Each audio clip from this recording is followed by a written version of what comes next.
You're about to find out who punished Sydney Sweeney and why it sucks truly, spectacularly to be Sydney Sweeney. Because being beautiful, rich, talented, and famous in Hollywood sounds like a dream, right? But Sydney somehow managed to turn dream girl into a full-blown stress position. From being typecast as the crying hot girl, to getting canceled for a birthday party, to being blamed for everything from nepotism to not looking sad enough during strikes, Sydney's living proof that in 21st century fame, if you blink wrong, the internet might eat you alive. Stick around, because we're diving into the weird, wonderful, and wildly unfair life of America's favorite anxious bombshell. Sydney Sweeney didn't stumble into Hollywood wearing a tiara and sipping oat milk. She clawed her way in one audition, one small role, and one tear-filled monologue at a time. Born in the land of mountains, snowboards, and emotional repression, that's Idaho if you're new here, Sydney was not your typical industry plant.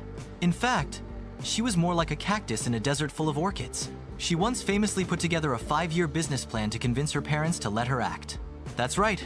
While other teens were learning to contour, she was drafting PowerPoint slides titled, "How to Become a Star Without Going Broke or Crazy." Maybe. And the plan? It kinda worked. Her rise was fast, but not painless. She popped up in shows like The Handmaid's Tale, Sharp Objects, and eventually exploded in euphoria as Cassie the poster child for crying in a hot tub while applying lip gloss. Her face became synonymous with emotional breakdowns in high definition. She wasn't just acting, she was publicly unraveling on a weekly basis for your entertainment. But with fame came scrutiny. People loved her, until they didn't. Until she smiled wrong, or posted a photo, or had the audacity to exist without apologizing. Suddenly, Sydney wasn't just a talented actress. She was a symbol of what exactly? No one could decide. Privilege? Objectification? Feminist paradoxes? The entire internet couldn't agree. They just knew it was definitely Sydney's fault. Welcome to modern celebrity, where one minute you're an Emmy nominee, and the next, you're trending for your uncle's outfit. Here's where things get messy. At the height of her rising fame, Sydney Sweeney made the ultimate celebrity mistake. She went home, back to Idaho, to celebrate her mom's birthday.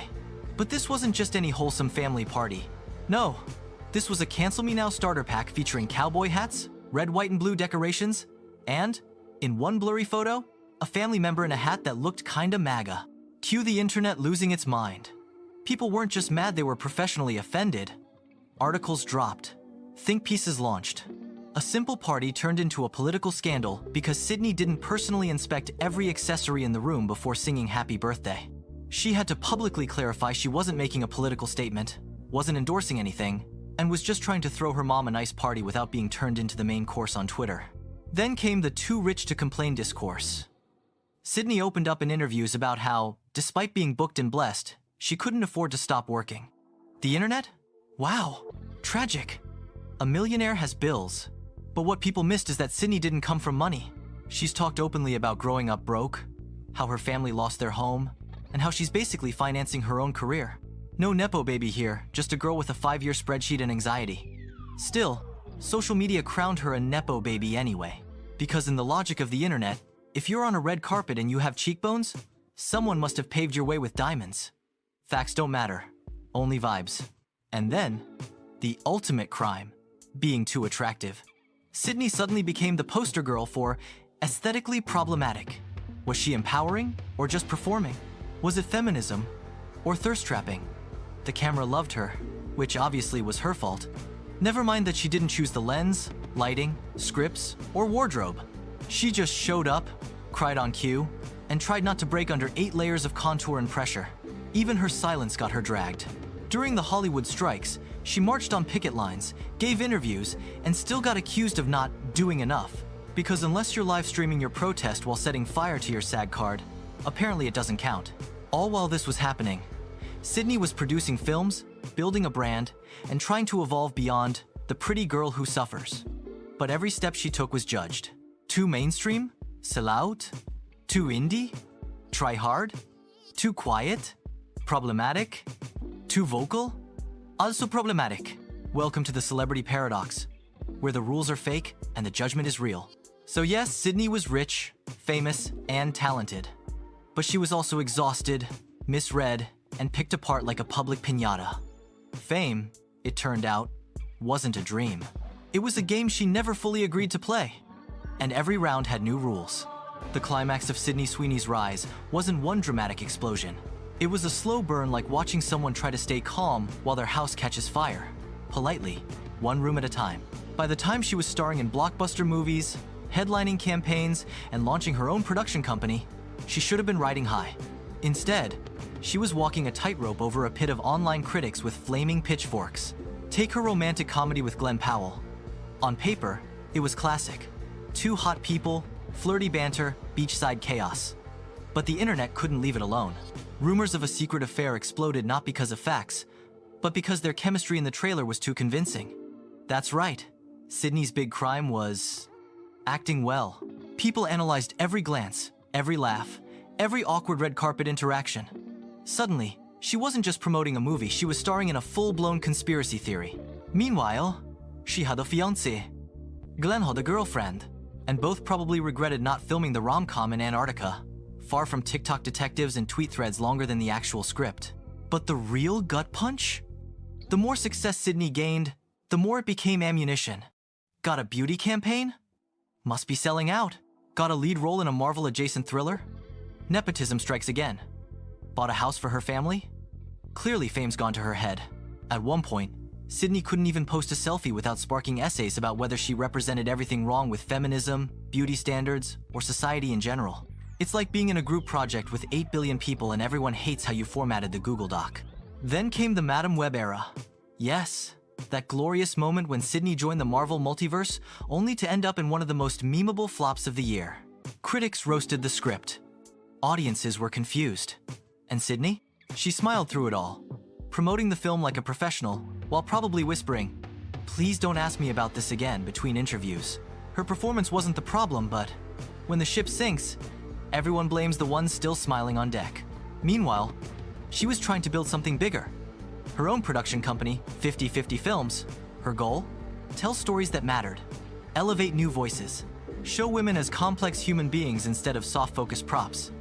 But even that got side-eyed. Was it genuine? Or just another PR move? Was she really producing? Or just slapping her name on it? Because heaven forbid a woman under 30 do literally anything without being accused of having ulterior motives. Even her body, her literal physical existence, became a subject of national discourse. She trended for wearing a corset, for not wearing one, for existing in public with curves and confidence. She became the accidental symbol of every cultural debate that couldn't find a better target. Objectification? Her fault. Beauty privilege? Definitely her. The male gaze? Sydney must have invented it between takes on Euphoria. The internet wasn't just watching her, it was dissecting her frame by frame, like she was a glitchy scene in the Matrix. But here's the wild part. Through all of it, she kept going, kept working, kept showing up. No scandalous meltdowns, no messy clapbacks. Just quiet endurance with a 1,000-yard stare and perfect mascara. The real climax wasn't her breaking down. It was the fact that she didn't, that she held her ground while the storm kept circling, refusing to become the villain or the victim the internet wanted her to be. That, in itself, was the biggest plot twist. And so, the storm quieted not because the world suddenly became kind, but because Sydney stopped giving it front row seats to her suffering. She didn't stage a dramatic exit from Hollywood. She didn't go on an apology tour or delete all her social media and flee to a cabin in Montana. She just kept working. Silently, strategically, like someone who understood the game but had stopped trying to win it on the internet's terms. Her production company began releasing smaller, meaningful projects. She leaned into roles that weren't just about being pretty or broken or crying in bathtubs. Interviews became less about her looks and more about her ideas. She stopped responding to online noise and, funnily enough, the noise got quieter. Not silent, but manageable. The scandal machine had moved on to a new target, as it always does. Someone younger, louder, or with a more scandalous uncle. And Sydney? She just kept showing up, looking like she'd been through war and somehow figured out how to contour the trauma. The resolution wasn't wrapped in a neat bow. It didn't come with a slow clap or a redemption montage. It was quieter, more human. She grew. She adapted. She realized being everyone's everything meant losing herself and decided to stop performing for people who only wanted to tear her down. And in doing so, she became something far scarier to the system than a scandal. She became untouchable. So what's the lesson in Sydney Sweeney's very public, very chaotic journey? That being beautiful, talented, and hardworking doesn't protect you from being misunderstood. In fact, it might guarantee it. Her story is a masterclass in how modern fame is less about what you do and more about how the internet decides to feel about it that day. One moment you're an Emmy nominee, the next you're trending for a facial expression someone didn't like in a press interview. Sydney didn't ask to be a symbol. She didn't campaign to be the face of feminism or the downfall of it. She wanted to act, to build stories, to cry convincingly on camera without being accused of destabilizing democracy. And yet, every move she made was hyperanalyzed, memeified, politicized, and packaged for hot takes. But here's the truth. No one tweets. Sydney Sweeney isn't a scandal. She's a human being, doing her best under the spotlight, surrounded by noise. She's part of a generation of young stars who are learning the hard way that in a digital world, existing authentically is somehow radical. And while that might not earn her a standing ovation from Twitter, it does make her real. And being real? That's the rarest thing in Hollywood. If you laughed, gasped, or questioned your own existence while watching this, then congratulations, you've just survived the emotional roller coaster of Sydney Sweeney's fame circus. Don't forget to like, subscribe, and drop a comment telling us whether Sydney is the last sane person in Hollywood or just really good at pretending. Either way, hit that button because the next episode might be about you. Or worse, your uncle's birthday party.